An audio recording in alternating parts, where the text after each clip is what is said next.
પાટણ સાંતલપુર તાલુકાના પાટણકા ગામ ખાતે ભાગવત કથા દેવાયત બાપાની પ્રતિમાનું અનાવરણ તેમજ સમગ્ર ગુજરાતના આહિર સમાજનું સંમેલન યોજાયું હતું। સમગ્ર ગુજરાતના આહિર સમાજના આગેવાનો દ્વારા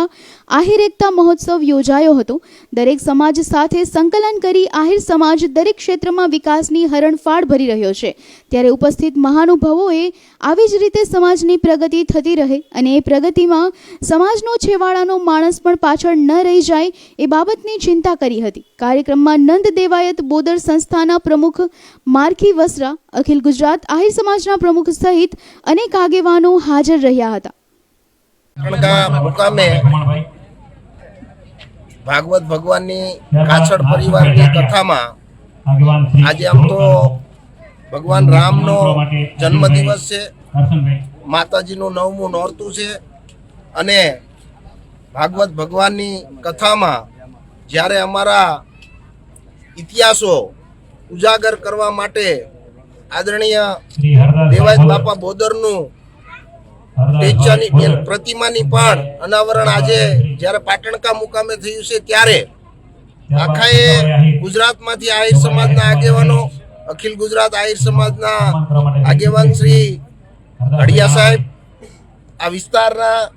સાંસદ ભરતસિંહ ડાભી, ધારાસભ્ય લવિંગજી, જીતુભાઈ કાસડ ઉપસ્થિત, મેરામણભાઈ ભાટુ, મારખીભાઈ તેમજ ઉપસ્થિત તમામ આહિર સમાજના આગેવાનો પણ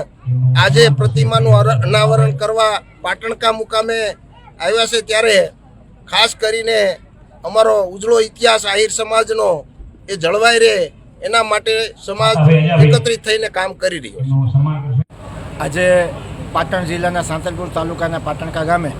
રામનવમીનો પવિત્ર ઉત્સવ, દેવાયત બાપાની તિથિનો ઉત્સવ અને આ પ્રસંગે સમગ્ર ગુજરાતની અંદર આજે 52મું આહિર દેવાયત બોદરનું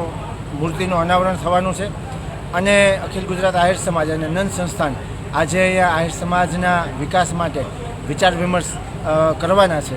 અને આ જે સમગ્ર કાર્યક્રમ છે એ 2018થી બોડીદર મુકામેથી શરૂ થયેલી આ દેવાયત બાપાની તિથિનો ઉત્સવ છે એને માધ્યમ ગણી અને અલગ અલગ જિલ્લાઓની અંદર આ કાર્યક્રમ થતા હોય છે। એમાં બોડીદરથી શરૂ થઈ ત્યાર પછી દેવભૂમિ દ્વારકા જિલ્લામાં, જામનગર જિલ્લાના લાલપુર તાલુકામાં, અમરેલી જિલ્લાના બાબરિયાધાર ગામે, આવા અલગ અલગ જિલ્લાઓ અને તાલુકાઓ પૂરા કરીને આજે અહીંયા પાટણ જિલ્લાના સાંતલપુર તાલુકાના પાટણકા ગામમાં આજે આ આહિર એકતા મહોત્સવ 2024નું આયોજન છે। આનો મુખ્ય હેતુ આશરો, અસ્મિતા અને એકતાના મંત્રના આધારે એ આહિર સમાજ પ્રગતિ કરે અને સાથે સાથે અન્ય સમાજોને પણ સાથે રાખી અને સમગ્ર હિન્દુ સંસ્કૃતિનું ઉત્થાન થાય અને સમગ્ર ભારત છે એ વિશ્વગુરુ બને એ દિશામાં કામ કરવા માટેનો પ્રયાસ છે નંદ સંસ્થાન દ્વારાનો પ્રયાસ કરવામાં આવે છે। હું મેરામણભાઈ ભાટુ, જામનગર આહિર સમાજના કાર્યકર્તા છું અને નંદ સંસ્થાનમાં મારી ટ્રસ્ટી સંયોજક તરીકેની ભૂમિકા છે।